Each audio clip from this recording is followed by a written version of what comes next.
मेरा नाम कबीर है और मैं शहर का एक जाना माना कपड़ों का व्यापारी हूँ। मेरे पास पैसे की कोई भी कमी नहीं थी। एक बड़ा सा घर था, गाड़ियाँ थी और घर का काम करने के लिए कई नौकर चाकर थे।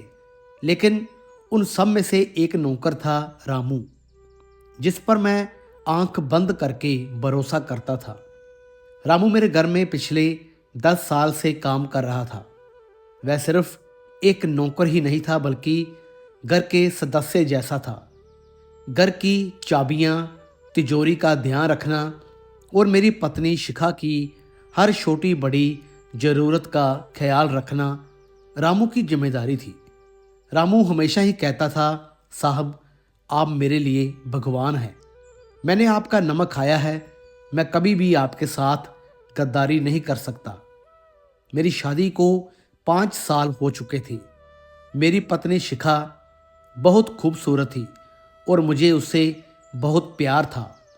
लेकिन काम के सिलसिले में मुझे अक्सर शहर से बाहर जाना पड़ता था। मैं सोचता था कि शिखा घर पर अकेली बोर होती होगी, इसलिए मैंने उसे कभी किसी चीज़ की कमी नहीं होने दी। रामू भी घर पर रहता था तो मुझे सुरक्षा की कोई चिंता नहीं होती थी। सब कुछ बहुत अच्छा चल रहा था। लेकिन कहते हैं ना कि वक्त बदलते देर नहीं लगती, और मेरे साथ भी वही हुआ। एक रात मैं काम के सिलसिले में दिल्ली गया हुआ था। मुझे 2 दिन के बाद लौटना था, लेकिन मेरी मीटिंग जल्दी ख़त्म हो गई और मैं अगली ही सुबह वापस आ गया। जब मैं घर पहुंचा तो घर में सब कुछ सामान्य लग रहा था। मैं बहुत थक गया था, इसलिए सीधा ही अपने कमरे में गया और सो गया। जब शाम को मेरी आंख खुली तो मैंने देखा कि मेरी अलमारी का दरवाज़ा खुला हुआ था। मेरा दिल धक से रह गया। मैंने उठकर देखा तो अंदर रखी 50 लाख की नकदी और शिखा के सारे पुश्तैनी जेवर गायब थे। मेरे पैरों तले जमीन खिसक गई। मैंने जोर से शिखा को आवाज़ दी। शिखा दौड़ती हुई आई और खाली अलमारी देखकर रोने लगी। उस वक्त घर में सिर्फ रामू ही मौजूद था, बाकी नौकर छुट्टी पर थे। मेरा शक सीधा रामू पर गया। मैंने रामू को बुलाया और उस पर चिल्लाया कि तूने मेरी गैर मौजूदगी का फ़ायदा उठाया और चोरी की। रामू मेरे पैरों में गिर गया। वह फूट फूट कर रोने लगा और कहने लगा, साहब मैंने चोरी नहीं की है, मैं तो उस वक्त बाजार गया हुआ था। आप मेरा यकीन मानिए, मैं ऐसा कभी भी नहीं कर सकता। लेकिन उस वक्त मुझे इतना गुस्सा आ रहा था कि मैंने उसकी एक भी ना सुनी। मैंने तुरंत पुलिस को फ़ोन कर दिया। पुलिस आई और उन्होंने रामू को पकड़ लिया। रामू बार बार मेरी तरफ देख रहा था। उसकी आंखों में आंसू थे। वह कह रहा था, साहब मत करिए ऐसा, मेरी बूढ़ी माँ मर जाएगी, मैं बेकसूर हूँ। लेकिन मैंने मुंह फेर लिया। पुलिस उसे जीप में डालकर ले गई। थाने में पुलिस ने उसकी बहुत पिटाई की, मगर उसने चोरी कबूल नहीं की। फिर भी सारे सबूत उसके खिलाफ थे, क्योंकि घर में उसके अलावा कोई नहीं था। आखिरकार उसे जेल हो गई। उसके जेल जाने के बाद मैंने कभी पलट कर नहीं देखा कि वह किस हाल में है। उसकी माँ का क्या हुआ, मुझे बस अपने 50 लाख और जेवर जाने का गम था। और उससे भी ज़्यादा गम इस बात का था कि मेरे भरोसेमंद आदमी ने मुझे धोखा दिया। शिखा ने भी मुझे बहुत समझाया कि कबीर आप चिंता मत करो, जो हुआ सो हुआ, अब उस धोखेबाज के बारे में मत सोचो। शिखा का प्यार और साथ पाकर मैं धीरे धीरे सब भूल गया। वक्त बीता और इस बात को 2 साल हो गए। रामू अभी भी जेल में सजा काट रहा था। मैं अपनी जिंदगी में व्यस्त हो गया था। एक दिन गर्मियों का मौसम था और मेरे बेडरूम का पुराना एसी खराब हो गया।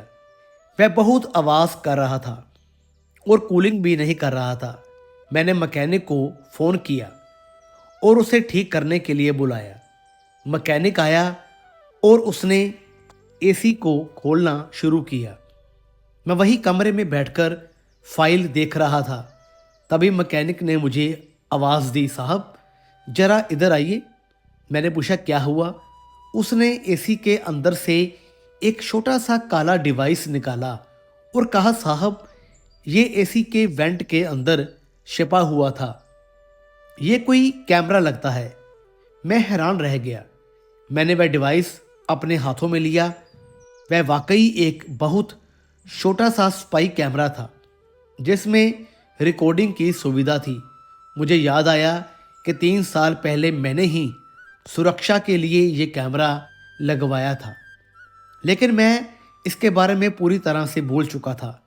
ये कैमरा एसी के अंदर ऐसे फिट था कि किसी को दिखाई नहीं देता था और इसकी बैटरी काफ़ी लंबी चलती थी, या शायद ये एसी की पावर से ही कनेक्ट था। मेरे दिल में एक अजीब सी बेचैनी होने लगी।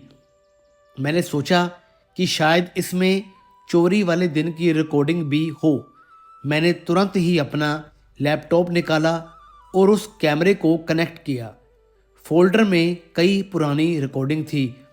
मैंने तारीख के हिसाब से उस दिन की वीडियो ढूंढी जिस दिन मेरे घर चोरी हुई थी। मेरा हाथ कांप रहा था। मैंने वीडियो प्ले किया और जो मैंने देखा उसने मेरी दुनिया ही उजाड़ दी। मेरे होश उड़ गए और मेरे शरीर से जैसे जान ही निकल गई, क्योंकि वीडियो में चोरी करते हुए रामू नहीं दिख रहा था। वीडियो शुरू हुआ, कमरा खाली था, फिर दरवाज़ा खुला और मेरी पत्नी शिखा अंदर आई। वह बहुत घबराई हुई लग रही थी, लेकिन उसके चेहरे पर एक अजीब सी मुस्कान थी। उसने पीछे मुड़कर देखा और किसी को अंदर बुलाया। उसके पीछे पीछे मेरा अपना चचेरा भाई और मेरा बिजनेस पार्टनर ऋतिक अंदर आया। मैं सन्न रह गया। ऋतिक और शिखा ये दोनों मेरे कमरे में क्या कर रहे थे? ऋतिक ने आते ही दरवाजा बंद किया और शिखा को अपनी बाहों में भर लिया। शिखा ने भी उसे कसकर गले लगा लिया। उन दोनों के बीच जो चल रहा था वह देखकर मुझे अपनी आंखों पर यकीन नहीं हो रहा था। शिखा ने ऋतिक के गालों पर हाथ फेरते हुए कहा, कबीर कल तक नहीं आएगा, आज की रात हमारे पास है, हमें अपना काम आज ही करना होगा। ऋतिक ने शिखा को बेड पर गिराया और उनके बीच कुछ ऐसे पल गुजरे जिन्हें देखकर मेरा खून खोल उठा। वे दोनों एक दूसरे के प्यार में पूरी तरह से डूबे हुए थे। शिखा की साड़ी अस्त व्यस्त थी और ऋतिक उसके साथ। वे दोनों हंस रहे थे और मेरे बारे में मजाक बना रहे थे। ऋतिक ने शिखा के कान में कहा, कबीर को बर्बाद करने का इससे अच्छा मौका नहीं मिलेगा। वह मुझे अपना भाई मानता है और तुम उसकी पत्नी हो, किसी को हम पर शक नहीं होगा। शिखा ने हंसते हुए कहा, और वह मूर्ख रामू, वह तो कबीर का इतना वफादार है कि पुलिस का सारा शक उसी पर जाएगा। हम आराम से पैसे और जेवर लेकर अपनी नई दुनिया बसाएंगे और कबीर को कंगाल कर देंगे। इसके बाद वीडियो में मैंने देखा कि कैसे उन दोनों ने मिलकर तिजोरी खोली। ऋतिक ने एक बड़ा सा बैग निकाला और शिखा ने अपनी ही अलमारी से सारे जेवर निकालकर उस बैग में भर दिए। उन्होंने 50 लाख कैश भी उस बैग में ही डाल दिया। चोरी करने के बाद ऋतिक ने शिखा को फिर से अपनी तरफ खींचा और कहा, अब तुम जाकर सो जाओ और सुबह नाटक करना कि चोरी हो गई है। मैं ये सामान लेकर निकल रहा हूँ। जाते जाते ऋतिक ने शिखा को बहुत ही पैशनेट तरीके से प्यार किया और शिखा ने उसे विदा किया।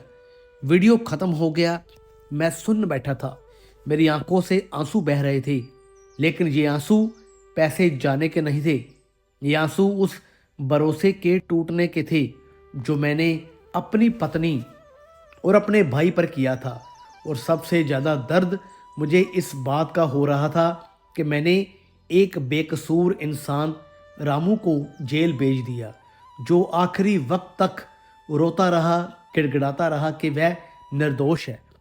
रामू ने अपनी वफादारी निभाई थी, लेकिन मैंने उस पर भरोसा ही नहीं किया। मेरी पत्नी और मेरा भाई मेरे ही बिस्तर पर मेरे खिलाफ साजिश रच रहे थे, मेरे साथ गंदा खेल खेल रहे थे और मैं अंधा बना रहा। आज उस कैमरे ने मुझे सच दिखाया। चोरी रामू ने नहीं की थी, बल्कि मेरे अपने और सबसे करीबी लोगों यानी मेरी पत्नी शिखा और मेरे भाई ऋतिक ने की थी। मुझे अपने आप पर घिन आ रही थी। मैंने तुरंत पुलिस कमिश्नर को फ़ोन लगाया और कहा कि मुझे एक पुराने केस के सिलसिले में मिलना है। मेरे पास पुख्ता सबूत हैं। अब शिखा और ऋतिक की बारी थी जेल जाने की, और मुझे रामू के पैरों में गिरकर माफ़ी मांगनी थी, चाहे वह मुझे माफ़ करे या ना करे। उस वीडियो को देखने के बाद मैं अपनी कुर्सी पर बुत बनकर बैठा रहा। मेरे दिमाग में सन्नाटा था, लेकिन दिल में एक ऐसा तूफान उठ रहा था जो सब कुछ तबाह कर देने के लिए बेताब था। मैंने लैपटॉप बंद किया और अपनी आंखों को बंद कर लिया। मुझे वो पल याद आने लगे जब रामू मेरे पैरों में गिरकर रोया था कि मालिक मैं निर्दोष हूँ, और मैंने उसे लात मारकर पुलिस के हवाले कर दिया था। उस वक्त मेरी पत्नी शिखा मेरे बगल में खड़ी थी और उसके चेहरे पर एक शैतानी सुकून था जिसे मैं तब देख नहीं पाया। घड़ी में शाम के 6 बज रहे थे। शिखा के ब्यूटी पार्लर से लौटने का वक्त हो गया था। मुझे अपने चेहरे के भाव बदलने थे। मुझे वो कबीर बनना था जो अपनी पत्नी से बहुत प्यार करता है और जिसे अभी तक कुछ भी नहीं पता। मैंने ठंडे पानी से मुंह धोया और आईने में खुद को देखा। मेरी आंखों में खून उतर आया था, लेकिन मैंने जबरदस्ती एक मुस्कान अपने चेहरे पर ओढ़ ली। तभी बाहर गाड़ी रुकने की आवाज़ आई। शिखा आ गई थी। शिखा कमरे में दाखिल हुई। उसके हाथों में कई शॉपिंग बैग से। उसने आते ही मुझे गले से लगा लिया। उसके बदन से वही महंगे इत्र की खुशबू आ रही थी जो मैंने उसे पिछले जन्मदिन पर दिया था, लेकिन आज मुझे उस खुशबू में धोखे की बदबू आ रही थी। शिखा ने चहकते हुए कहा, डार्लिंग, आज मैंने बहुत शॉपिंग की है। ऋतिक भी मार्केट में मिल गया था। उसने मेरी साड़ियाँ पसंद करने में मदद की। ऋतिक का नाम सुनते ही मेरा खून खौल गया, लेकिन मैंने बहुत प्यार से कहा, अरे वाह, ये तो बहुत अच्छी बात है। ऋतिक की पसंद तो हमेशा से ही लाजवाब रही है। आखिर उसने मेरी पत्नी को भी तो भाभी के रूप में पसंद किया था। मेरी इस बात में एक गहरा तंज था, लेकिन शिखा उसे समझ नहीं पाई। वह हंसने लगी और अपने कपड़े दिखाने लगी। मैंने शिखा का हाथ पकड़ा और उसे सोफे पर बिठाया। मैंने कहा, शिखा, आज मैं बहुत खुश हूँ। मुझे एक बहुत बड़ा प्रोजेक्ट मिला है और इस खुशी में मैं कल रात घर पर एक शानदार पार्टी रखना चाहता हूँ। सिर्फ हम, तुम और ऋतिक, कोई बाहरी दखल नहीं। हम तीनों ही मिलकर जश्न मनाएंगे और पुरानी यादें ताज़ा करेंगे। शिखा की आंखें चमक उठी। उसने कहा, यह तो बहुत रोमांटिक आइडिया है। मैं ऋतिक को अभी फ़ोन करके बता देती हूँ। वह फ़ोन मिलाने के लिए उठी, लेकिन मैंने उसका फ़ोन अपने हाथों में ले लिया और कहा, नहीं नहीं, आज तुम आराम करो। ऋतिक को मैं खुद ही बुलाऊंगा। आखिर सरप्राइज उसे भी तो मिलना चाहिए। शिखा नहाने चली गई और मैं घर से बाहर निकल गया। मैं सीधा ही अपनी गाड़ी में बैठा और उस जेल की तरफ चल पड़ा जहां पिछले 2 सालों से रामू नर्क की जिंदगी काट रहा था। रास्ते भर मेरी आंखों के सामने रामू का चेहरा आता रहा, जिसने मुझे बचपन में गोदी में खिलाया था, जो मेरे पिता के मरने के बाद मेरा साया बन गया था। और मैंने उसे क्या दिया, काल कोठरी और बदनामी। जब मैं जेल पहुंचा और जेलर साहब को अपना परिचय दिया तो उन्होंने मुझे अजीब नज़रों से देखा। मैंने उनसे कहा कि मुझे रामू से अभी मिलना है और मेरे पास उसकी बेगुनाही के सबूत हैं। मैंने कमिश्नर साहब को फ़ोन मिलाया और सारी बात बताई। कमिश्नर साहब मेरे पिता के दोस्त थे। उन्होंने तुरंत ही कार्रवाई शुरू कर दी। जब सिपाही रामू को लेकर आया तो मेरा कलेजा मुंह को आ गया। रामू लंगड़ा कर चल रहा था। उसके शरीर पर जगह जगह नीले निशान थे। उसकी आंखें अंदर धंस चुकी थी और वह रोशनी देखकर घबरा रहा था। जैसे ही उसने मुझे देखा वह दीवार से चिपक गया और डर के मारे कांपने लगा। वह बुदबुदाया, मालिक, अब मैंने क्या किया है? मुझे और मत मारो, मैंने चोरी नहीं की। मैं दौड़कर उसके पास गया और सलाखों के बीच से ही हाथ डालकर उसे पकड़ना चाहा, लेकिन वह पीछे हट गया। उसे लगा मैं उसे मारने आया हूँ। मेरी आंखों से आंसुओं की धारा बह निकली। वह वहीं मैं वही घुटनों पर बैठ गया और रोते हुए कहा, रामू, मुझे माफ कर दे। मैं बहुत बड़ा पापी हूँ। मैंने तेरे साथ बहुत गलत किया। चोरी तूने नहीं की थी, चोरी तो मेरे अपनों ने ही की थी। रामू मुझे रोता देख हैरान रह गया। वह धीरे धीरे पास आया और उसने अपने कांपते हुए हाथ मेरे सर पर रख दिए। उसने कहा, मालिक, आप क्यों रोते हैं? आप तो राजा हैं, मैं तो नौकर हूँ। मेरी किस्मत ही खराब थी, इसमें आपका क्या दोष? यह सुनकर मैं और जोर से रोने लगा कि इतना जुल्म सहने के बाद भी इस इंसान के दिल में मेरे लिए नफरत नहीं है। मैंने रामू से वादा किया कि कल की सुबह उसके लिए नई रोशनी लेकर आएगी। मैंने सारी कानूनी कार्रवाई पूरी की और वकीलों की फौज खड़ी कर दी ताकि रामू कल शाम तक हर हाल में बाहर आ जाए। अगले दिन की शाम आ गई। घर को मैंने फूलों और रोशनी से सजवाया था। शिखा आज कयामत लग रही थी। उसने काले रंग की बैकलेस साड़ी पहनी थी और गहरा मेकअप किया था। वह बार बार आईने में खुद को निहार रही थी। उसे लग रहा था कि आज की रात वह और ऋतिक जश्न मनाएंगे और मुझे बेवकूफ़ बनाते रहेंगे। ठीक 8 बजे ऋतिक आया। उसने मुझे गले से लगाया और कहा, भाई, क्या बात है, आज तो घर जन्नत लग रहा है। मैंने उसके कान में कहा, हाँ भाई, आज जन्नत और जहन्नुम दोनों का ही फैसला यही होगा।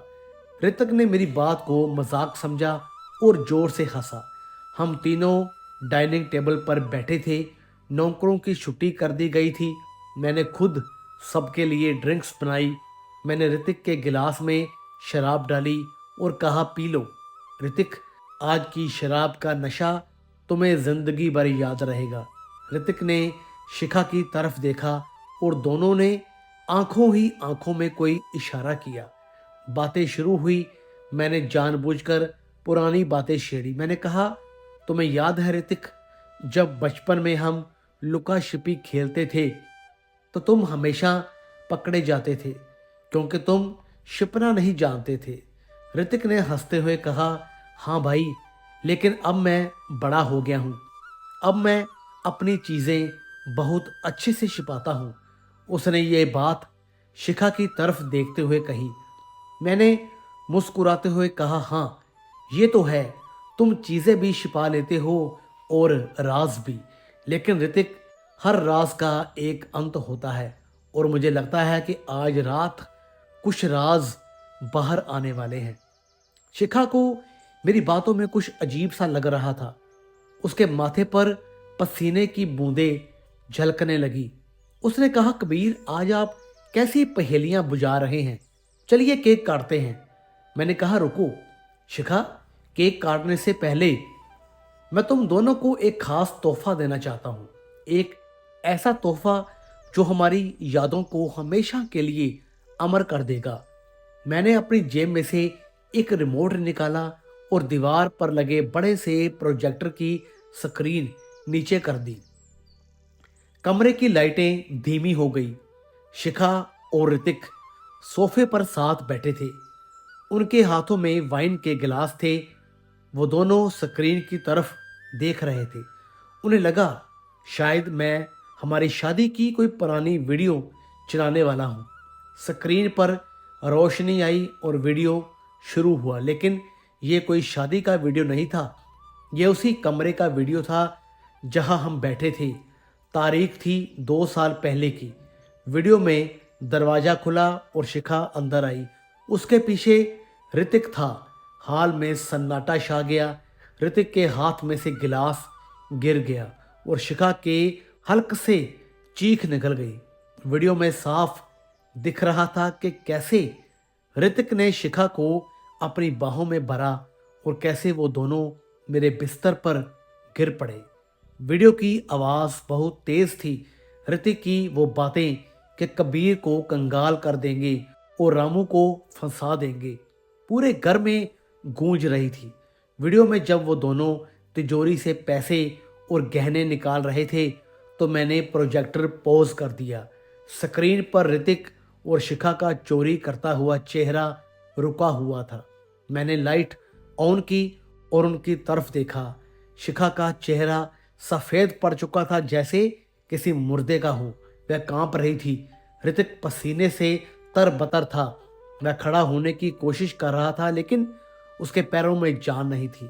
मैंने ताली बजाते हुए कहा, वाह क्या एक्टिंग थी, क्या प्लान था मुझे बर्बाद करने का और मेरे वफादार नौकर को जेल भेजने की।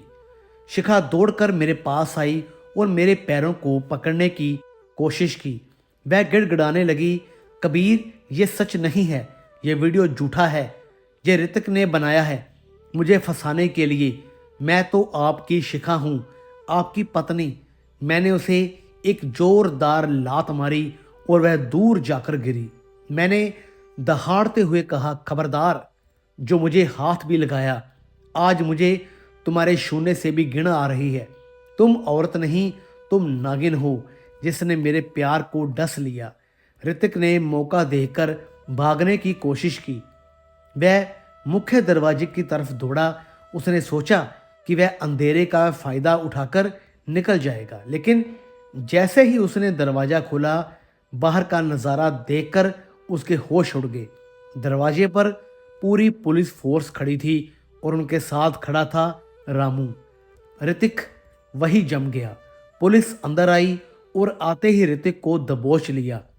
इंस्पेक्टर ने ऋतिक के मुंह पर एक जोरदार घूंसा मारा, जिससे उसके होंठ फट गए और खून बहने लगा। इंस्पेक्टर ने कहा, क्यों ऋतिक बाबू, बड़ा शौक था दूसरों के घर में डाका डालने का, अब सरकारी मेहमान नवाजी का मजा चखना। मैं रामू के पास गया। रामू ने आज साफ सुथरे कपड़े पहने थे, लेकिन उसकी आंखों में अभी भी वह 2 साल का दर्द दिख रहा था। शिखा पुलिस वालों के बीच में फंसी हुई थी। उसने जब रामू को देखा तो उसकी नज़रें झुक गई। मैंने रामू का हाथ पकड़ा और उसे शिखा और ऋतिक के सामने खड़ा कर दिया। मैंने कहा, देखो इन दोनों को, ये वही लोग हैं जिनकी वजह से तुमने 2 साल नर्क में बिताए। अगर तुम चाहो तो आज तुम इन्हें सजा दे सकते हो। तुम जो कहोगे मैं वही करूँगा। रामू ने भीगी आंखों से शिखा को देखा। शिखा रो रही थी और माफ़ी मांग रही थी। भैया मुझे माफ़ कर दो, मुझसे गलती हो गई। रामू का दिल पसीज गया। उसने कहा, मालिक इन्हें पुलिस के हवाले कर दीजिए। पाप की सज़ा भगवान देता है। मैं कौन होता हूँ सज़ा देने वाला। मैं तो बस इतने से खुश हूँ कि आपने मुझे फिर से अपना लिया। रामू की यह बात सुनकर पुलिस वाले भी भावुक हो गए। इंस्पेक्टर ने शिखा और ऋतिक को हथकड़ियाँ पहनाई और घसीटते हुए गाड़ी की तरफ ले गए। शिखा चिल्लाती रही, कबीर मुझे माफ़ कर दो, लेकिन मैंने दरवाजे पर खड़े होकर जोर से दरवाज़ा बंद कर दिया। उस दरवाजे के बंद होने के साथ ही मेरी जिंदगी का वह काला अध्याय भी बंद हो गया। घर में अब सन्नाटा था, लेकिन यह सन्नाटा डरावना नहीं था, यह शांति का सन्नाटा था। मैं और रामू ड्राइंग रूम में अकेले थे। मैंने रामू को अपने पास सोफे पर बिठाया। उसने संकोच किया, लेकिन मैंने उसे जबरदस्ती बिठा दिया। मैंने कहा, रामू, आज से तुम मुझे मालिक नहीं कहोगे, तुम मेरे बड़े भाई हो। आज से इस घर की हर एक चीज़ पर तुम्हारा उतना ही हक है जितना कि मेरा। रामू रोने लगा और बोला, कबीर बाबा, मैंने आपको गोदी में खिलाया है, मैं आपका भाई नहीं बन सकता, मैं आपका सेवक ही ठीक हूँ। लेकिन मैंने उसके आंसू पोंछे और कहा, नहीं रामू, खून खून के रिश्ते तो गद्दार निकले, लेकिन वफादारी का रिश्ता खून से भी गहरा होता है। आज से हम दोनों साथ मिलकर खाना खाएंगे, साथ रहेंगे और इस बिजनेस को साथ ही संभालेंगे। उस रात हमने बहुत बातें की। रामू ने मुझे जेल की वो भयानक कहानियाँ सुनाई जिन्हें सुनकर मेरी रूह कांप गई। मैंने कसम खाई कि जिन पुलिस वालों ने बिना सबूत के रामू को मारा था, मैं उन्हें भी कोर्ट में घसीटूंगा और सस्पेंड करवाऊंगा। वक्त बीतता गया। शिखा और ऋतिक को लंबी सजा हुई। उनकी जमानत की अर्जी बार बार खारिज हो गई। रामू अब घर का मैनेजर बन गया था। वह पूरे घर का और मेरा ख्याल रखता था। शहर के लोग बातें बनाते थे कि कबीर ने एक नौकर को सर पर चढ़ा रखा है, लेकिन मुझे उन बातों से कोई भी फर्क नहीं पड़ता था, क्योंकि मैं जानता था कि जब अपनों ने ही मेरी पीठ में खंजर घोंपा था, तो इसी नौकर ने मेरे भरोसे की लाज रखी थी। अब जब भी मैं घर आता हूँ तो दरवाज़ा रामू ही खोलता है। उसके चेहरे पर वही पुरानी मुस्कान होती है और मुझे एहसास होता है कि परिवार वो नहीं होता जो खून से बनता है, परिवार वो होता है जो दिल और विश्वास से बनता है। तो दोस्तों, कैसी लगी आपको ये कहानी? वीडियो अच्छी लगी हो तो लाइक करें, शेयर करें, चैनल को सब्सक्राइब ज़रूर करें। तो मिलेंगे फिर से एक और नई दिलचस्प कहानी के साथ। तब तक के लिए गुड बाय।